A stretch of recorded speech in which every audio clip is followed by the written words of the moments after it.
दोस्तों, 1 अक्टूबर को कन्याओं को भूल कर मत देना ऐसा खाना, वरना माता रानी हो जाएंगी नाराज और आपका घर हो जाएगा कंगाल।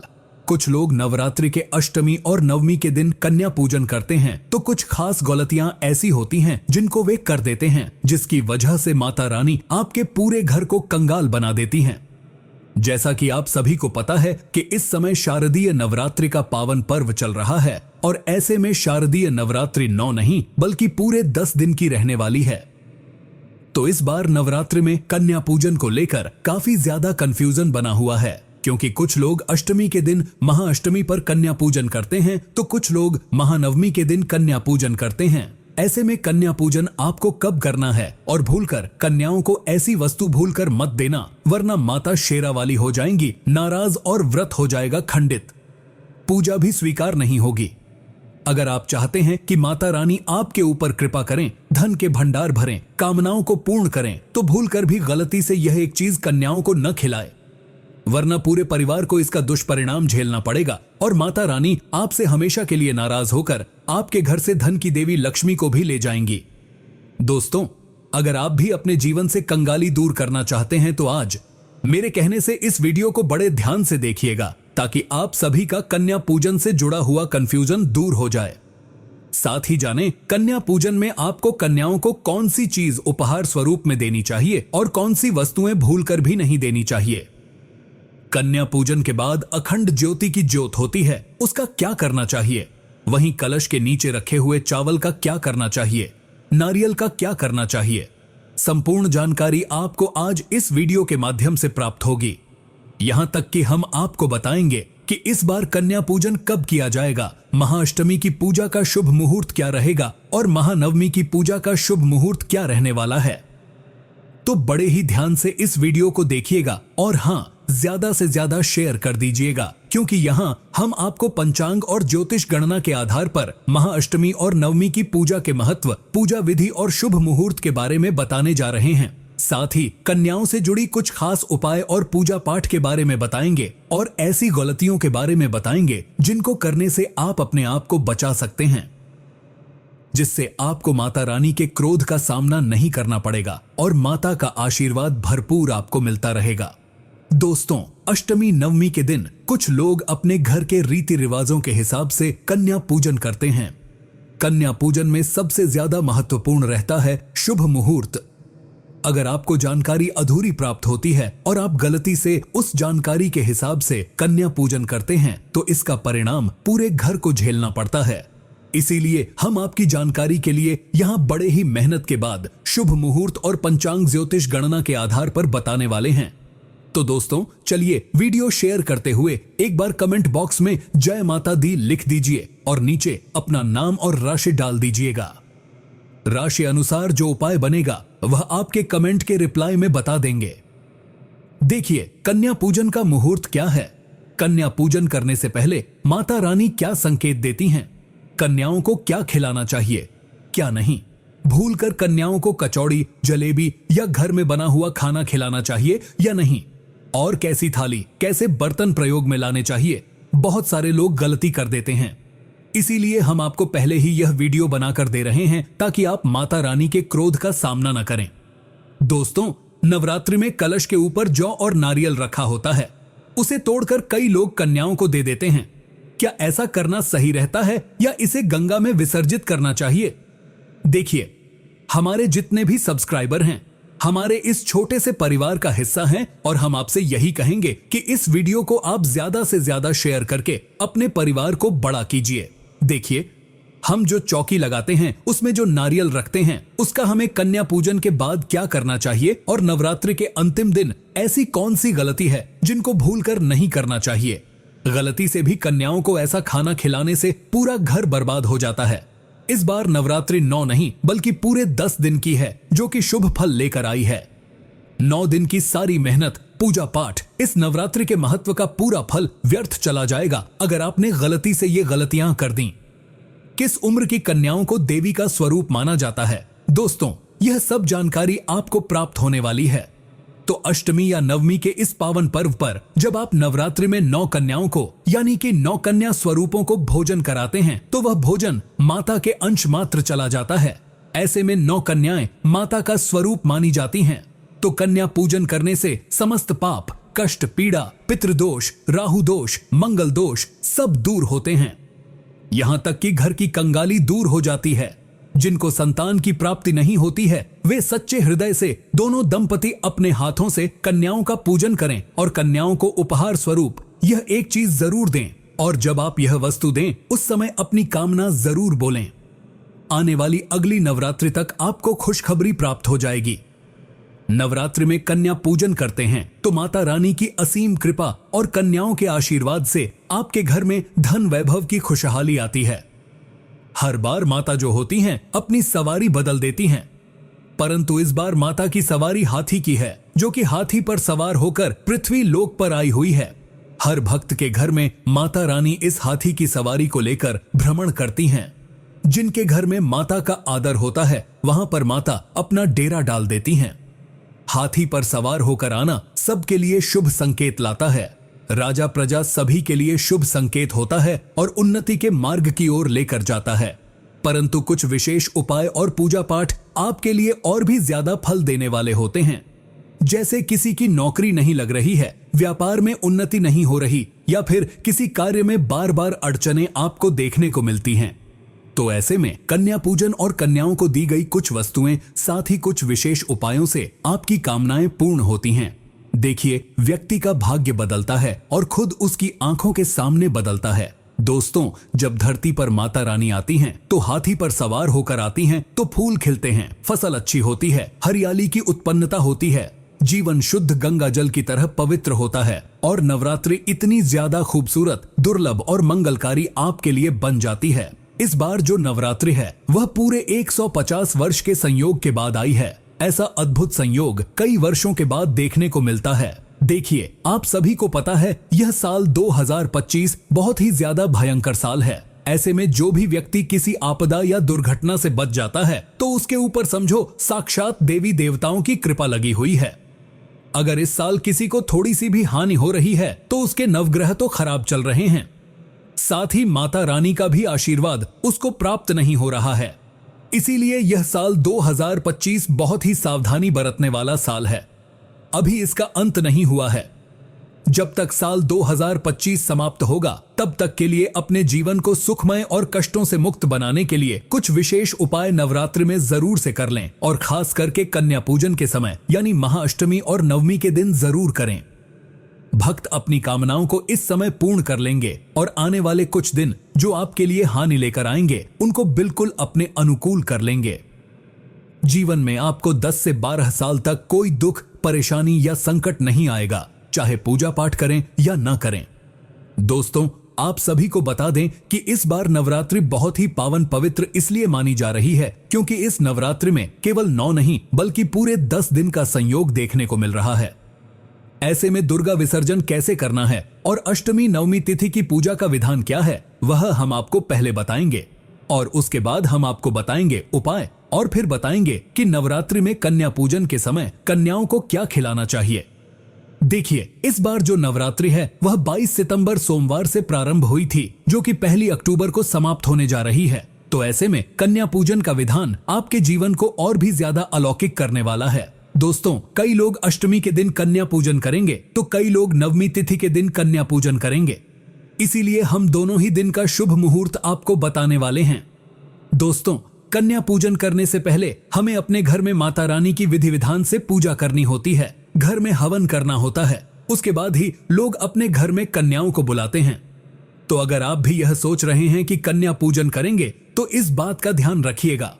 सबसे पहले जब आप अपने घर में कन्याओं को बुलाएं, तो उनके चरण धोइएगा। दोनों ही दंपति मिलकर कन्याओं के चरण धोते हैं तो माता रानी प्रसन्न होती हैं। इसके बाद एक साफ स्थान पर उनको बैठा दीजिएगा और कन्याओं के माथे पर तिलक लगाकर उनके हाथ में कलावा बांध दीजिएगा। उन्हें हलवा पूरी खिलाना। इसके बाद जो भी संभव हो, आप जो भी सामर्थ्यवान हो, उस हिसाब से दान दक्षिणा या उपहार देकर उनका आशीर्वाद प्राप्त करें। परंतु यहाँ शर्त यह है कि किसी भी कन्या को पैसे मत देना। जो भी उनकी जरूरत की चीजें हैं, केवल वही लाकर दीजिएगा। माता रानी की चुनरी जरूर से खरीद कर लाइएगा। अगर न ला पाए तो यहाँ कमेंट में या हमारे डिस्क्रिप्शन बॉक्स में दिए गए लिंक से माता रानी से जुड़ा हुआ सामान मंगा सकते हैं। तो दोस्तों जरूर से मंगाकर रखिएगा। भक्त बहुत ही ज्यादा असमंजस में हैं क्योंकि इस बार की नवरात्रि एक दिन बढ़ने की वजह से शंका पैदा कर रही है। तो चलिए जान लेते हैं इस बार कन्या पूजन का मुहूर्त क्या रहने वाला है। उसके बाद हम आपको इस दिन किए जाने वाले महत्वपूर्ण उपाय बताएंगे। तो दोस्तों आप सभी को बता दें कि इस बार 9 दिन न होकर पूरे 10 दिन नवरात्रि प्राप्त हो रही है।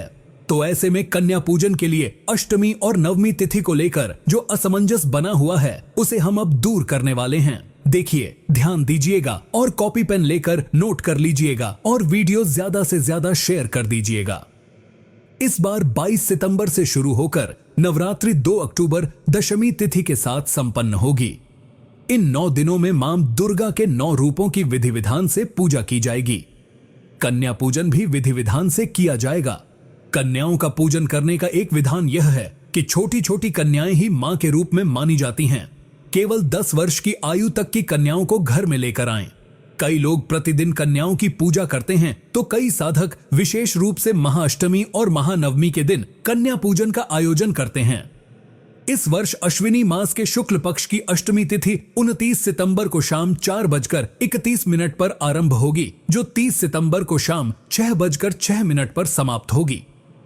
इसके बाद नवमी तिथि आरंभ होगी, जो 1 अक्टूबर को रात 7:01 पर होगी। तो महाअष्टमी 30 सितंबर को है और महानवमी 1 अक्टूबर को है। अब आप सभी को अच्छे से पता चल गया। देखिए, शारदीय नवरात्रि में महाअष्टमी और महानवमी के दिन कन्या पूजन करना सबसे शुभ इसलिए माना जाता है ताकि माता का आशीर्वाद आप सभी को प्राप्त हो जाए और मां दुर्गा अत्यधिक प्रसन्न होकर आपके ऊपर दोनों हाथों से कृपा बरसाए, क्योंकि मां बहुत दयालु हैं। थोड़ी सी पूजा अर्चना से आपके भक्तिभाव से प्रसन्न हो जाती हैं। शारदीय नवरात्रि पर अष्टमी कन्या पूजन का जो मुहूर्त रहेगा वह प्रातः संध्या सुबह 5:01 से लेकर सुबह 6:13 तक रहेगा। दूसरा मुहूर्त आपको 10:41 से दोपहर 12:11 तक प्राप्त होगा और अभिजीत मुहूर्त 11:47 से दोपहर 12:11 तक प्राप्त होगा। 35 मिनट तक रहेगा। अब ध्यान से सुनिएगा। नवमी के दिन कन्या पूजन करने वाले लोग महानवमी पर कन्या पूजन का जो शुभ मुहूर्त है वह सुबह 4:37 से सुबह 5:26 तक रहेगा और सुबह 5:01 से सुबह 6:14 तक प्रातः संध्या का समय रहेगा। रवि योग इस दिन सुबह 8 बजे से सुबह 10 बजे तक रहेगा। 6:06 से 2 अक्टूबर को सुबह 6:15 तक रहने वाला है। शारदीय नवरात्रि पर कन्याओं के पैर धोकर साफ थाली, साफ जल और साफ कपड़े से आप सभी को कन्याओं के पैर धोने हैं। आपको कन्याओं के पैरों में महावर यानी अलता, कुमकुम, सिंदूर, अक्षत लगाना है। बैठने के लिए आसन, पूजा की थाली, घी का दीपक, गाय के गोबर का उपला, फूल और फूलों की माला, लाल चुनरी, भोजन में खीर, पूरी, गुड़, चना और उपहार के स्वरूप भेंट, इन चीजों का आपको इंतजाम करके पहले से ही रखना है और इन सभी चीजों को माता रानी की पूजा में सम्मिलित करना है। इस दिन कन्या पूजन करते समय आपको बोलना है, या देवी सर्वभूतेषु कन्या रूपेण संस्था नमस्तस्यै नमस्तस्यै नमस्तस्यै नमो नमः। ओम दुम दुर्गायै नमः। ओम श्री कुमार्यै नमः। ओम श्री त्रिगुणात्मिकाय नमः। इस तरह से आपको मंत्रों का जाप करना है। दोस्तों, नवरात्रि 8 दिन की होती है, वह अच्छी नहीं मानी जाती। ऐसे में नवरात्रि 10 दिन की शुभ मानी जाती है। अब नवरात्रि में किए जाने वाले उपायों को जानेंगे। शास्त्रों के अनुसार नवरात्रि के दिनों में माता रानी की पूजा करने से, कन्या पूजन करने से 3 देवी मां काली, मां सरस्वती और मां लक्ष्मी आपके पूरे परिवार में व्रतधारी को अभय वरदान की प्राप्ति होती है। भक्त श्रीधर की तरह सच्चे हृदय और कोमल भक्ति से जो व्यक्ति माता की पूजा करता है उसी के सभी कष्टों का निवारण मां शीघ्र करती हैं। मां शेरावाली की पूजा करने से, उपासना करने से विनम्रता का विकास होता है। कष्ट, दरिद्रता और दुख नष्ट होते हैं। नवरात्रि में माता रानी का व्रत और पूजन किया जाता है, लेकिन नवरात्रि के दौरान सबसे ज्यादा महत्व होता है कन्या पूजन का। यदि आपके पाप कर्म इतने अधिक हैं कि आप कन्याओं के चरण धोते हैं तो वे दूर हो जाते हैं। कन्याओं को साफ जमीन पर बैठाना चाहिए और गंदे स्थान से दूर रखना चाहिए।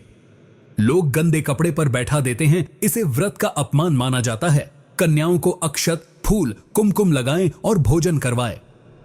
लेकिन हमेशा याद रखें कि कन्याओं की थाली में 3 पूरियां ना रखें, इसे शुभ नहीं माना जाता। 3 पूरियां या 3 रोटियां मृत व्यक्ति के लिए निकाली जाती हैं या कैदियों के लिए दी जाती हैं।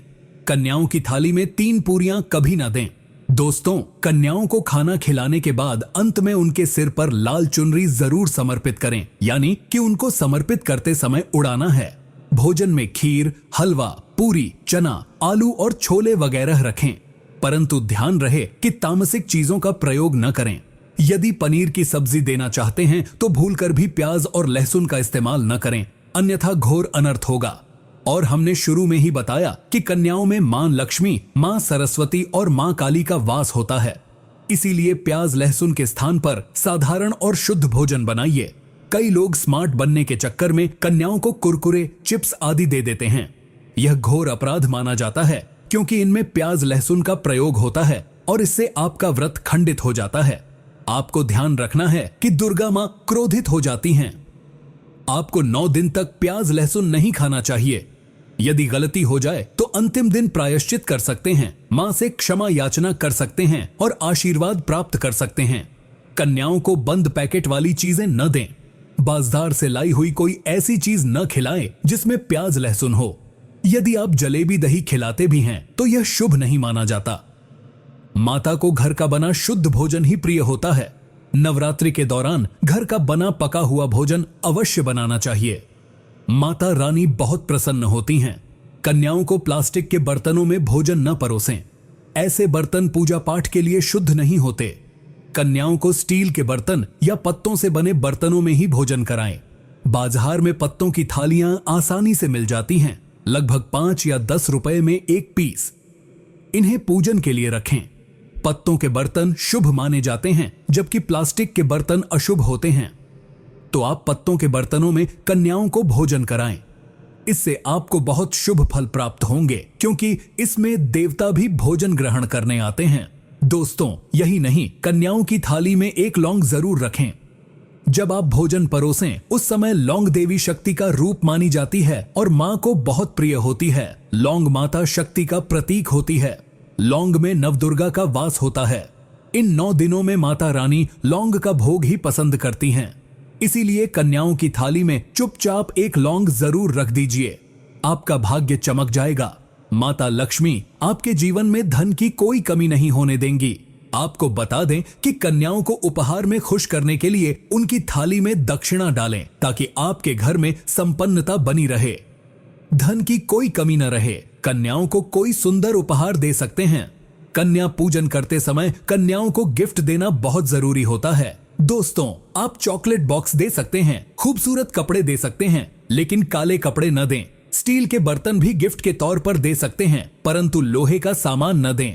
जब कन्याओं को अपने घर लाकर भोजन कराएं, तब उनके चरण अवश्य छुए और प्रस्थान करते समय भी उनके चरण छुए। उस समय मन में अपनी अधूरी इच्छाओं को याद करके माता रानी से मनोकामना करें।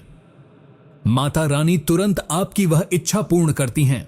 कुछ भी हो जाए, कन्याओं को शुक्रवार के दिन उनकी थाली में खट्टी चीजें कभी न परोसें, क्योंकि यह दिन माता संतोषी का होता है।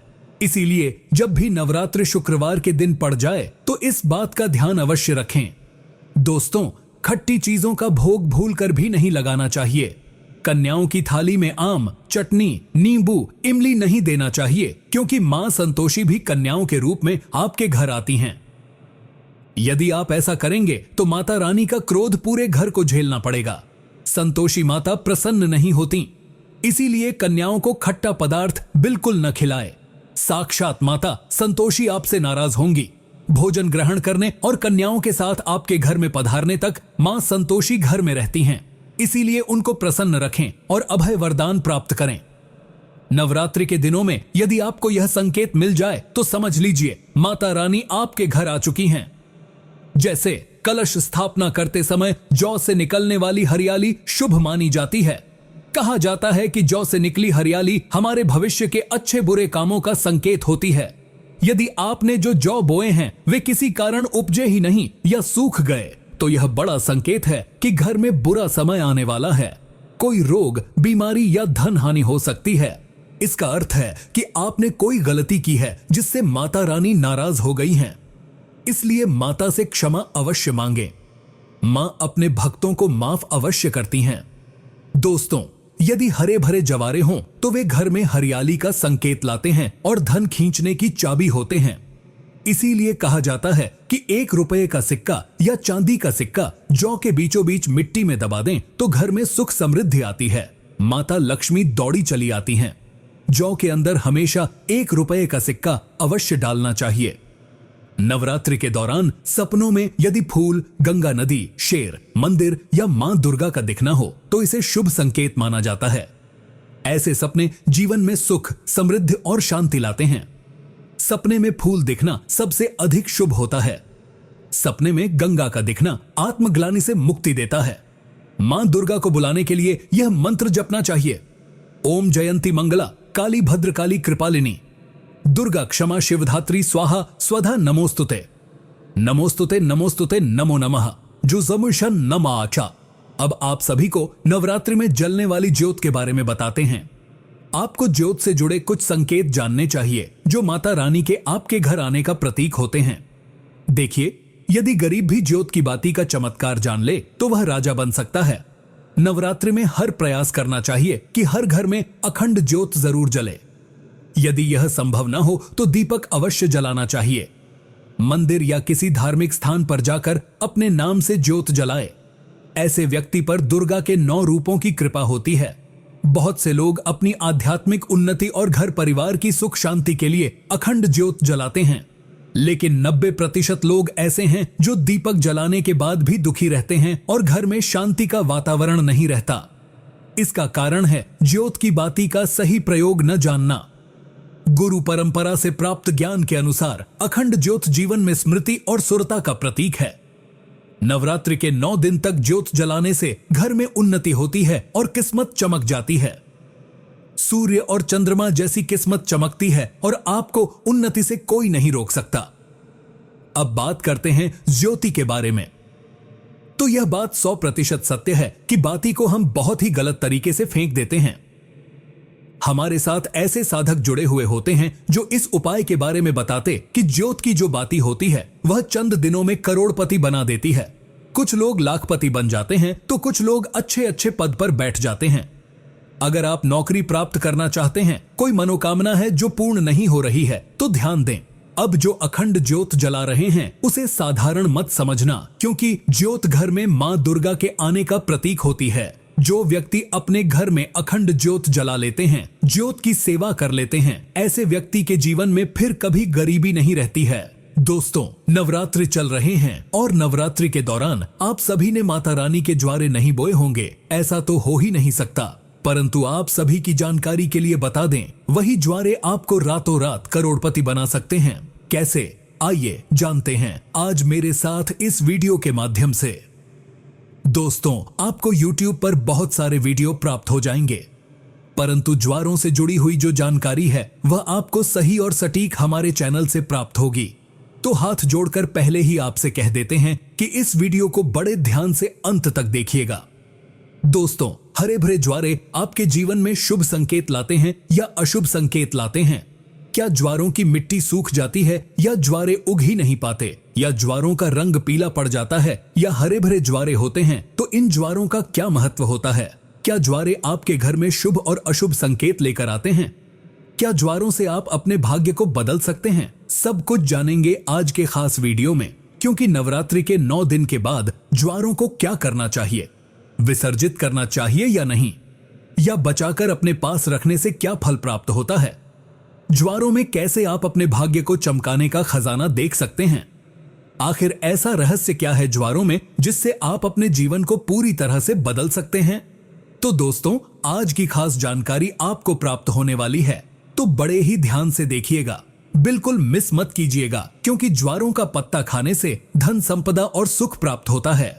नवरात्रि में ज्वारे क्यों उगाते हैं, इसकी संपूर्ण जानकारी आपको जानकर हैरान कर देगी। धन, यश, वैभव, कीर्ति, उत्तम फल तथा करोड़पति बनने का सपना, बंद किस्मत के ताले को खोलने का अवसर, नवरात्रि में ज्वारे के बिना मां दुर्गा की पूजा अधूरी मानी जाती है और इसकी एक पौराणिक कथा भी है। सारी जानकारी आज हम आपको चैनल दिव्य ज्योति के माध्यम से बताने वाले हैं। इसीलिए आप सभी से मैं सौगंध खाकर कहता हूं कि बड़े ही ध्यान से इस माता रानी की वीडियो को देखिएगा, वरना आपको माता रानी के क्रोध का सामना झेलना पड़ेगा। मन में अगर कोई प्रश्न उठ रहा हो तो हमें कमेंट के माध्यम से पूछ सकते हैं। नवरात्रि से जुड़ी हुई जो भी आपकी निजी समस्या हो तो कमेंट सेक्शन के माध्यम से आप हमें पूछ सकते हैं।